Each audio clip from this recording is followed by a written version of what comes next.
Hello YouTube family, कैसे हैं आप सब। आई होप आप सब बहुत बढ़िया होंगे, स्वस्थ होंगे और एकदम मस्त होंगे। तो फ्रेंड्स, आज आपके लिए लाई हूँ कुछ टिप्स जो आपके घर के कामों को स्मार्ट तरीके से करने में आपकी मदद करेंगे। तो चलिए बिना देरी करे शुरू करते हैं।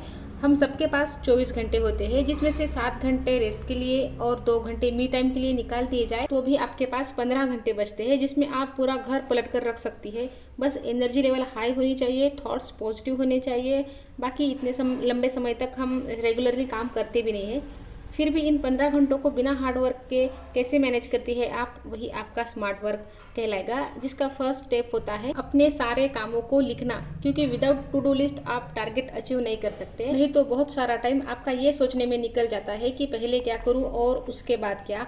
अगर आप किचन में खड़े होकर ये सोचती है कि आज ब्रेकफास्ट, लंच और डिनर में क्या बनेगा, तो फिर तो घर को मैनेज करना लगभग इम्पॉसिबल है। ज़्यादा नहीं तो कम से कम आपको एक दिन पहले ये पता होना ही चाहिए कि कल पूरा दिन क्या बनेगा, और वो भी पूरे प्रिपरेशन के साथ में। क्लीनिंग में कल कौन सा एरिया क्लीन होना है, कौन से एक्स्ट्रा के कपड़े धुलेंगे, कौन से प्रेस करने हैं, कौन से काम को किस टाइम में करना है, किस टाइम लिमिट में करने हैं, ये भी सब लिख ले। ज़रूरी नहीं है कि एक्सरसाइज, क्लीनिंग मॉर्निंग में ही करने वाले काम है, आप इन्हें इवनिंग में भी कर सकती है। और इनमें से कुछ आपने इवनिंग में कर लिया तो सुबह का कुछ बर्डन तो कम हो ही जाएगा। अपनी प्रायोरिटीज़ को पहचाने, उसके हिसाब से जो ज़रूरी काम होते हैं उनको सबसे ऊपर लिखे और जो कम ज़रूरी है उनको सबसे आखिर में लिखे। और लिस्ट बनाने से आपकी नज़र घर के हर कॉर्नर पे रहती है और सब काम हो जाता है, दिमाग पर बिना काम का बर्डन भी नहीं आता। मैं हमेशा कहती हूँ कि मैं अपने घर का कोई भी एक कोना रोज साफ करती हूँ। डेली कुछ चीज़ों को हैबिट बना के कम टाइम में भी हम अपने घर को मेस फ्री रख सकते हैं। क्लीनिंग करना कोई इंटरेस्टिंग जॉब तो नहीं है, पर मैसी हाउस हमारे घर में नेगेटिविटी और फ्रस्ट्रेशन ही लाता है, क्योंकि घर साफ सुथरा ना रहे तो हम उस घर में रिलैक्सेशन के साथ नहीं रह सकते, हमको वहाँ पर सुकून नहीं मिलेगा। और कोई भी एरिया तब तक साफ नहीं कहा जा सकता जब तक उस एरिया की सफाई के साथ साथ डीक्लटरिंग भी ना हो। हमें शॉपिंग तो बहुत पसंद है, घर में नई नई चीज़ें लाना किसे अच्छा नहीं लगता, लेकिन प्रॉब्लम तब आ जाती है जब हम नई चीज़ें तो घर में लाते रहते हैं, नई चीज़ों से घर को भरते रहते हैं, लेकिन पुरानी चीज़ों के बारे में कुछ नहीं सोचते और पुरानी चीज़ों को हम डिस्कार्ड नहीं करते हैं। और यही रीज़न है कि दुनिया भर का सामान हमारे घर में यहाँ से वहाँ मूव करता रहता है और रिजल्ट में हमें मिलता है एक मैसी होम। लेकिन हम इस सबसे फ्री हो सकते हैं, तो चलिए देखते हैं कैसे। सबसे पहले आप खुद से प्रॉमिस करेंगे कि आने वाले 30 डेज तक आप अपने घर को डिक्लटर करने के लिए डेली कुछ न कुछ टाइम देंगी। वो टाइम 5 मिनट से लेकर 15 मिनट तक हो सकता है। और अगर 30 डेज तक आप खुद को पुश करके ये सब कर गए तो आपकी हैबिट बन जाएगी, और उसके बाद लाइफ में कभी आपको अपना घर मैसी नज़र नहीं आएगा। 1% भी अगर मान लिया जाए कि आपका घर अभी आपको मैसी लग रहा है और ये वीडियो देखने के बाद आप सोच रहे हैं कि मैं अपना घर आज ही डीक्लटर कर दूंगी, और मान लीजिए कि आपने ऐसा कर भी दिया, लेकिन उसके बाद आप इतना टायर्ड फील करेंगी और कल से आपके लिए ये सब करना उतना इंटरेस्टिंग भी नहीं रहेगा। एक दिन हो जाता है, अगर किसी का मोटिवेशन मिल जाता है और हमको उत्साह आ जाता है तो 1-2 दिन हम ये सब कर लेते हैं।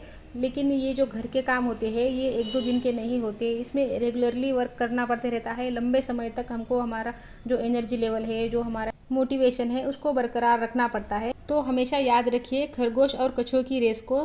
खरगोश बहुत तेज़ी से भागता है और फिर इतना थक जाता है कि आगे दौड़ ही नहीं पाता, उसको नींद लग जाती है। और जो कछुआ होता है वो धीरे धीरे अपनी रेस पूरी कर लेता है। तो हमारे घर के काम भी ना इसी तरीके के होते हैं, एक साथ एक दिन में नहीं हो सकते, रोज़ करने पड़ते हैं। तो रोज़ भी एनर्जी रहनी चाहिए, उत्साह रहना चाहिए। तो एक ही बार सारा कर लेंगे ना तो अगले दिन हमको उत्साह नहीं आएगा। और कोशिश करिए कि घर और किचन दोनों ऑर्गेनाइज रहे। हमेशा ऑर्गेनाइज घर में काम करना आसान रहता है। जिस चीज़ को जहाँ से लेते हैं वहीं पर रखने की आदत डालिए।